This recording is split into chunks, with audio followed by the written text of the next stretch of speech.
સ્વાગત છે। નજર કરીએ સમાચાર પર। વડાપ્રધાન નરેન્દ્રભાઈ મોદી વિરુદ્ધ કોંગ્રેસ નેતા રાહુલ ગાંધી દ્વારા કરાયેલ અશોભનીય નિવેદનને લઈ વડોદરા શહેરમાં ઓબીસી સમાજના લોકોએ કર્યું વિરોધ પ્રદર્શન। કોંગ્રેસના નેતા રાહુલ ગાંધીએ આદરણીય વડાપ્રધાન નરેન્દ્રભાઈ મોદી સાહેબને લઈ ઓબીસી અંગે અશોભનીય નિવેદન આપ્યું, ત્યારે તેના વિરોધમાં વડોદરા શહેરના ડેરી ડેન્સ સર્કલ પાસે 4:30 વાગ્યાના સમયગાળા દરમિયાન રાહુલ ગાંધી માફી માંગે તે અંતર્ગત કાર્યક્રમનું આયોજન કરવામાં આવ્યું, જેમાં ખૂબ જ મોટી સંખ્યામાં ઓબીસી સમાજના લોકો વિરોધ પ્રદર્શન કરવા પહોંચ્યા હતા।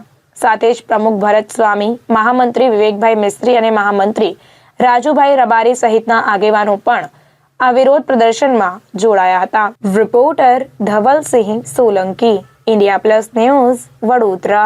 ગઈકાલે કોંગ્રેસ દ્વારા અને કોંગ્રેસના સુપ્રીમો દ્વારા સ્ટેટમેન્ટ અપાયું કે આપણા પ્રધાનમંત્રી શ્રી ઓબીસી સમાજના નથી, પણ એમને ખબર નથી કે 1994-94માં આ જ્ઞાતિ ઓબીસી સમાજમાં સમાવેલી છે અને માનનીય વડાપ્રધાન શ્રી મુખ્યમંત્રી બન્યા ત્યારે ઓબીસી સમાજના હતા। આજે ઓબીસી સમાજનું ગૌરવ છે અને આ દેશના જે ભારત દેશને જાણતા નથી, કોઈ દેશ રાજ્ય જોયું નથી, કોઈ દેશ કોની પરિસ્થિતિ નથી જાણી અને એ લોકો કહેવા લાગ્યા કે સાહેબ, મોદી સાહેબ, બક્ષીસાન સમાજ અમે આ અપમાન સહન નહીં કરીએ।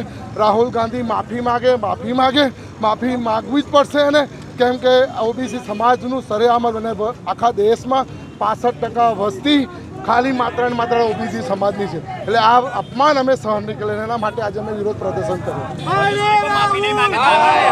એનો આગળના જે બી કાર્યક્રમો છે તમને જણાવવામાં આવશે।